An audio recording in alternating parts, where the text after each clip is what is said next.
Imagine a car merging onto a highway. What does it do? First, it pauses or slows down on the entrance ramp to gauge the traffic pattern and speed. Then it joins the flow of traffic. Joining a group of kids works pretty much the same way. Take a listen.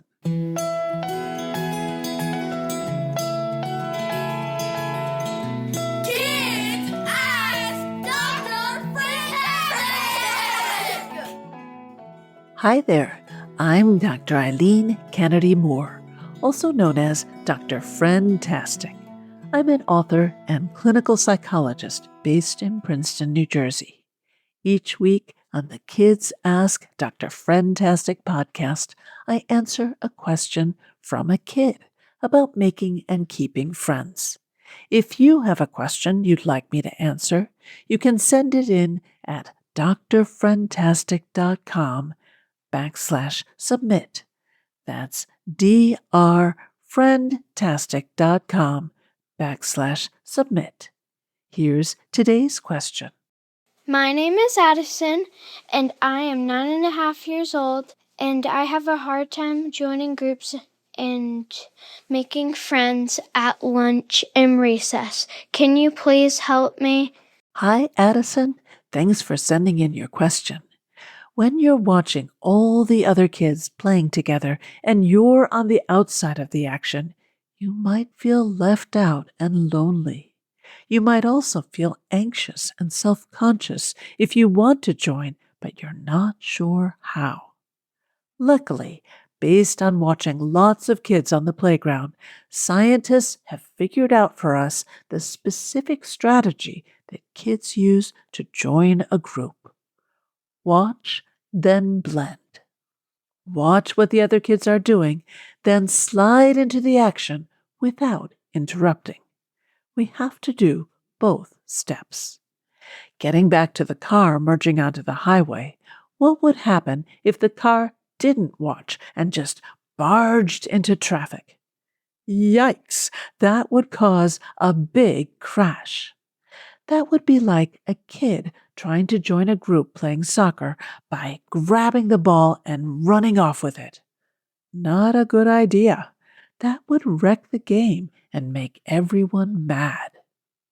And what if the car just sat there on the entrance ramp, watching the other cars go by, but never merging? The car would never get anywhere.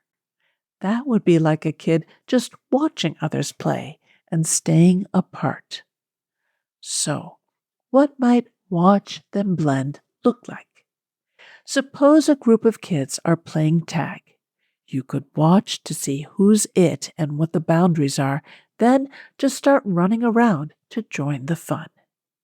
If kids are building something, you could watch to see what they're doing, then maybe bring over some extra supplies. If kids are playing Foursquare, you could watch to see the order of the squares, then stand at the end of the line of people waiting to play. Don't ask, "Can I play too?" because that interrupts the action. Plus, it's too much of an opening for mischievous kids to say, "No, you can't play, ha ha ha." What if you want to join a group of kids who are having a conversation? The same watch them blend strategy works, but this time you need to match the emotional tone of the group. So, if everyone is excited about a collectible, you could join by being positive about it too. You could ask an interested question or give a compliment like, "Wow, that's a cool one." What if you hate the collectible? Don't announce that. That would be like saying, "I don't belong here." Instead, you could find another group where they all hate the collectible, or at least they're talking about something else. In the same vein, if everyone is complaining about the social studies test, you could complain too. Don't pretend you're dumb, that won't help. But you could say something like, "I can't believe there were 4 short answer questions," or "I can't believe we had to take the social studies test on the same day as the math test." If you really can't think of anything to say, Another option is just to listen, smile, and nod. You're still joining the group without interrupting, even if you're taking a quieter role. With time, you'll probably feel more comfortable about being more actively involved. Research tells us that you're more likely to be able to join a group of 4 or more or a single kid. It's not that you can't join a group of 2 or 3, but a bigger group tends to be more open, and a single kid is probably looking for someone to hang out with. It's also a good idea to try to join kids who seem kind. If one group isn't open to having you join, that's okay. That happens to everyone. Just try another group. It takes courage to join in, but I hope you will.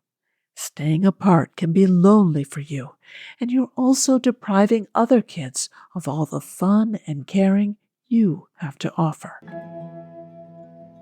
This has been Kids Ask Dr. Friendtastic.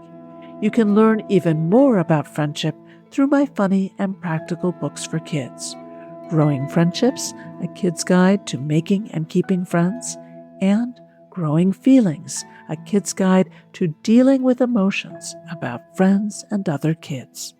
They're available through your library or wherever you buy books.